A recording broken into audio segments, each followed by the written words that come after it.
Panoorin niyo po ito. Padadamihin natin ang makakakain itong ating isang piniritong katamtamang laki ng isda. Sasarasahan po natin ito. Lalahukan natin ng kaunting gulay. Ito po ang ibabahagi ko sa inyo. Kayo po ang nag-request ni Re. Ang mga ricado daw po na dapat kong ilahok o gusto nilang isama ko sa ulam na gagawin natin yung mura daw po at madaling hanapin sa palengke at kaya ng budget. So ito po ang nagawa ko. Sama-samang isda at saka may konting gulay-gulay, sasasahan po natin. Ito lalabasan yan. Masarap. Paghiwa-hiwalayin po natin yan at nang hindi bugal-bugal. Kahit anong isda po ang natira sa inyo, yun ang ilahok nyo. Kung ano yung mura sa palengke madaling iprituhin kung ano lang yung natira, yun po ang igayak nyo. Pinong-pinong hiwa ng sibuyas, pinitpit na bawang, kinchay o sibuyas na mura, kamatis po, pamintang durog, asin, 2 binating itlog, kalahating tasang harina. Haluin po natin yan, sama-sama. Hindi na po ako naglagay ng siling pula dahil mahal-mahal yun kamatis na po lamang para may kulay ng kaunti. Oy, prito nyo na po. Katamtaman lang po ang lakas ng apoy. Baka po kasi masunog yung ibabaw, yung paligid, yung loob hilaw. Pagkatapos pa ibaliktad nyo na. Depende po sa kapal kung gaano nyo katagal ipiprito to at kung gaano nyo katusta.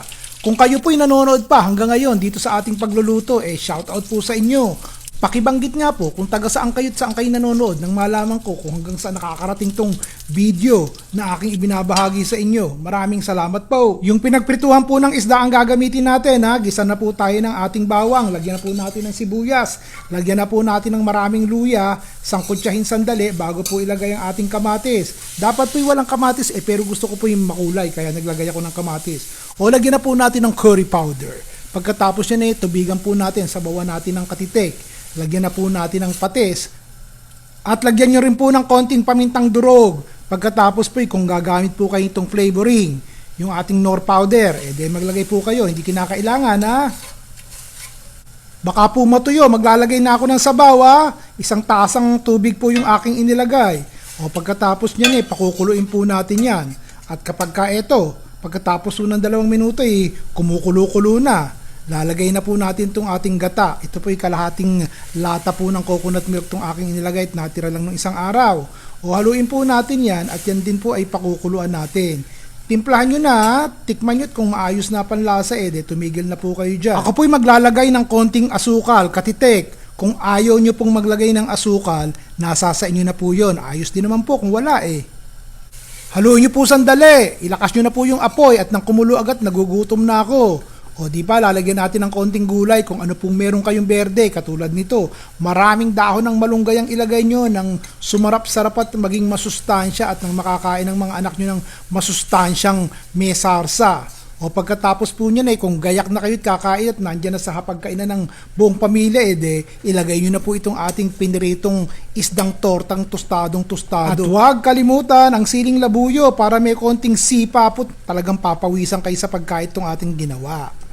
Talagang para-paraan lang. Yung isang katamtamang laki ng piniritong isda nagawa natin ng paraan at sinarasahan natin at nakita nyo naman talagang palagay ko magugustuhan nyo po yan. Sa araw-araw po na pagbabahagi ko sa inyo ng ulam, sana po kahit paano meron kayong napupulot na isasalit nyo sa pang-araw-araw na kiniluluto nyo sa inyong pamilya, katulad po ni Ray. Hindi na po siguro masama yung kinalabasan ng ulam natin. Yan po ang request ng iba. Ang mga ricado po daw mga simple, madaling hanapin at mura-mura ng kaunti. Yan na po nilabasan.